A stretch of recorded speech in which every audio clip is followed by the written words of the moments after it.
Okay, this is seaming Zoom Loom squares using the crochet slip stitch with the seam showing in the front. I have my 2 squares, my crochet hook, this is a size USG, and my seaming yarn. The first thing I want to do is to make sure that my squares are facing the same way. So I'm going to look for my woven in ends. They meet at this corner. I'm going to go ahead and put that in the upper left. Find my woven in squares. They meet at this corner. That's going to go upper left. So to show the seam and to try to make the seam as flat as possible, I am going to bring these together and they're going to just slightly overlap. So here we go. Let's make a slip knot with our seaming yarn. I used fingering weight held double for my Zoom Loom square, so I am going to use fingering weight held double for my seam. These squares have 2 hills and a valley, 2 hills and a valley, or 2 bumps and a valley. I'm going to call them, here's my valley, hill 1 and hill 2. When you line them up, your hills and valleys come together like a jigsaw puzzle. So you don't want bump lined up to bump because then you get the gap. You want them to be offset from each other. So here we go. I usually have this in my lap, so this is going to be a little awkward for me. This top square has 2 hills. The back square, the bottom square, only has 1. So I'm going to go into the first hill and into the 1. So keeping my yarn behind, I'm going to go ahead and pull through my slip knot. Now I'm going into the second hill on the top square. I'm going to skip the valley and I'm coming in from the top always. So I'm going to go in from the top into the first hill.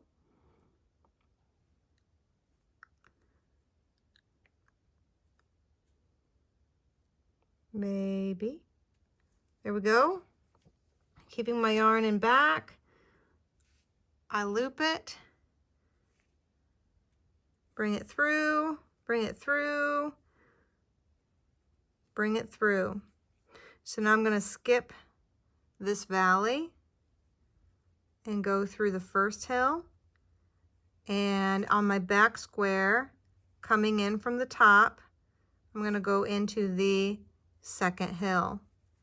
Keeping my yarn behind the squares, I'm going to loop it, bring it through, bring it through, bring it through. So now I have a second square, a second hill I'm going to go to in the front or the top. Skip the valley, coming in from the top. I'm going to go into that first square. Loop behind. And bring through, keeping very aware of my tension at all times. So you really want to keep these pretty loose. So I'm just going to skip a valley, go to the first hill on the top square. I'm going into a second hill on the bottom square. Looping and through. Now normally, and I'm going to go ahead and just show you. Normally, I've got this laying on my lap. So here's my knee. And I go through second hill, skip the valley, go through the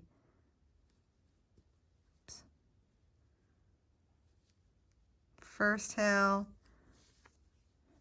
got my yarn. I try to keep my yarn in front, which is not normal, but it helps.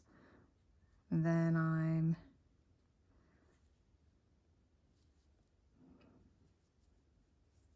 which is not normal, but it does kind of help. I just kind of hold it. You might say, why are you doing this way rather than just keeping it in the back?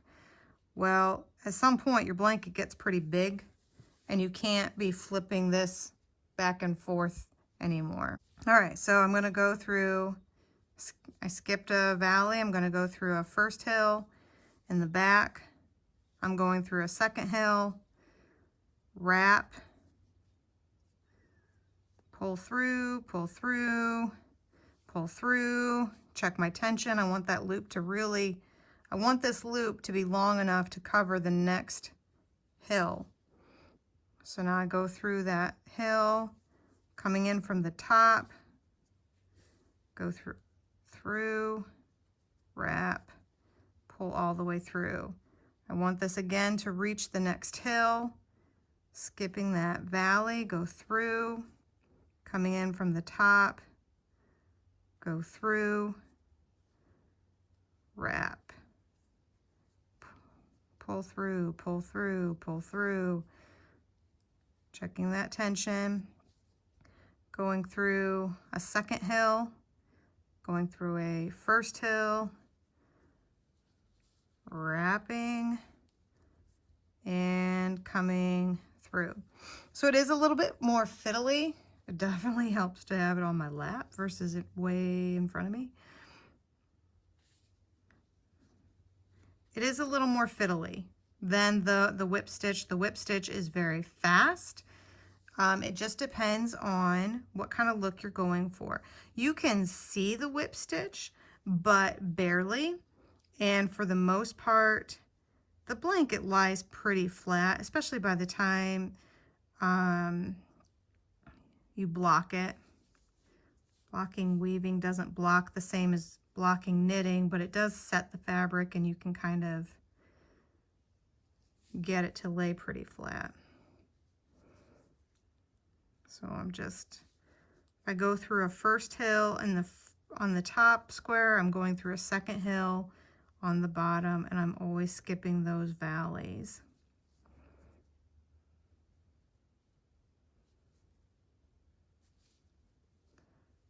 Holding my yarn in front. Obviously you don't have to do this if you're just doing a couple of squares or the first strips, but once you start doing the entire blanket, you do kind of have to hold everything differently because you don't want to be flipping an entire blanket back and forth every time you're trying to make a loop. Okay, so this is wrong side next to right side. So this is not wrong sides together or right sides together. I have this right side on top of this right side. It keeps it very flat. If you do this with wrong sides together so that your seam shows, it makes a really big ridge, like your seam goes off to the side. I'll show you here.